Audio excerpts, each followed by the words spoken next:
nine drives that we had. We scored six of them were touchdowns. One was a 50-yard field goal score by our place kicker. You know, right before the half, did a good job of keeping them out of the end zone. Had a red zone interception, by Marcus Barnes, and then at the very end of the half, as they were trying to get into the end zone, one of our guys made a scramble play on the quarterback as time ran out. So, and they didn't score, going into that final part of the second half there. But to be able to run the ball, to be able to throw the ball to keep the clock going, being 7 for 10 for third down situations was highly efficient, holding them to 5-12. I thought we played a complete game that we were looking for. I know Vince is going to get his program turned around there. He's got a lot of good players and a lot of potential there. But it was good for us to go down and execute all facets of the game, for our playmakers to have their hands on the ball and make plays. Malachi Emo did a fantastic job. Bronson did as well. Darius did a great job, and even Hollis Mathis. So a lot of guys have had opportunities now to contribute to this game. We played a lot of players. We're just talking about how freshmen play, and have the opportunities to still hang on to their redshirt year. So that's important, particularly as you're going down the stretch here. So coming out of the game, still relatively healthy. We'll see what happens here going into the next week, because, like I said, Elon is again, the CAA, the teams that we play, are good teams, and Coach Tony's done a really good job of having his teams ready to play, particularly us, over the last couple of years.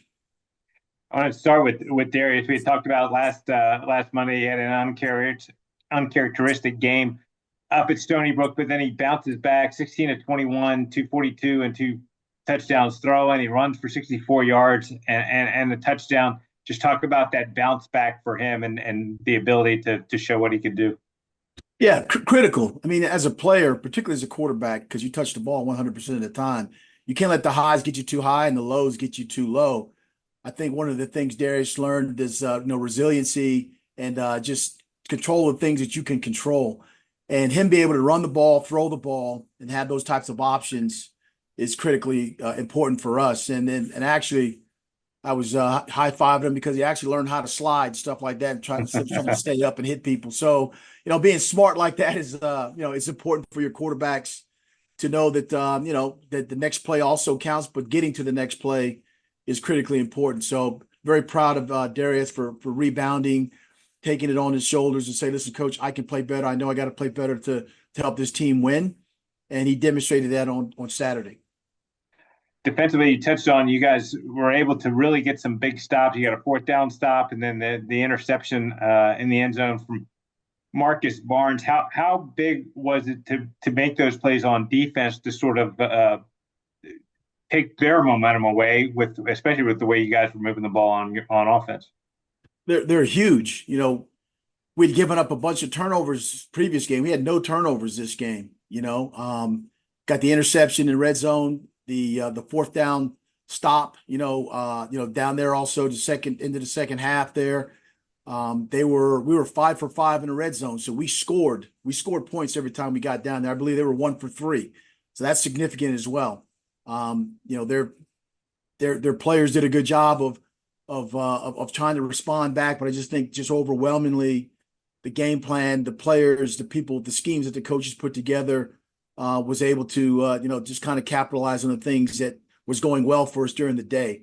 And like I said, we played really well defensively. Offensively, ran the ball almost close to 500 total yards, no turnovers. That's critical. We had been giving the ball up the last few games, particularly the losses with turnovers, and having none, and then going out and creating some opportunities for stops, red zone stops. That was big for us.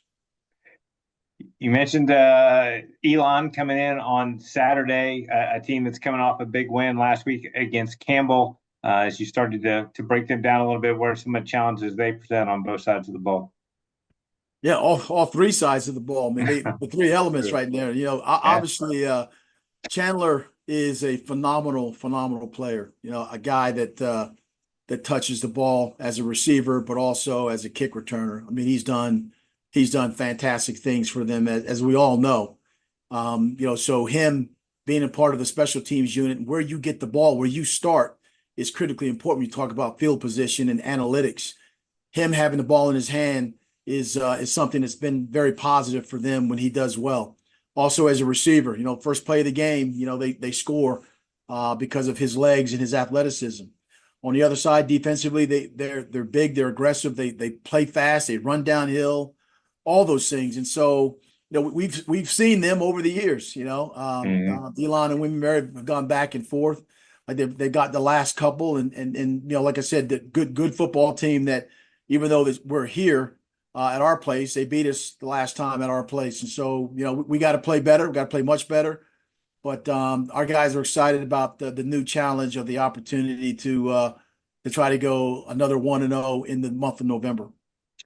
You guys have so many versatile offensive guys. When you see a guy like Chandler Brayboy, when you're trying to coach against him and scheme, how much goes into trying to either lock him down or you kick it away from him? What goes into those decisions that are made as a coach?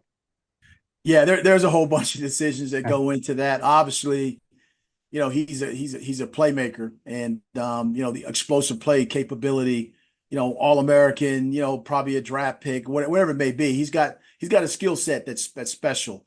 And so when you're game planning, you want to know where he's at, where you kick the ball matters.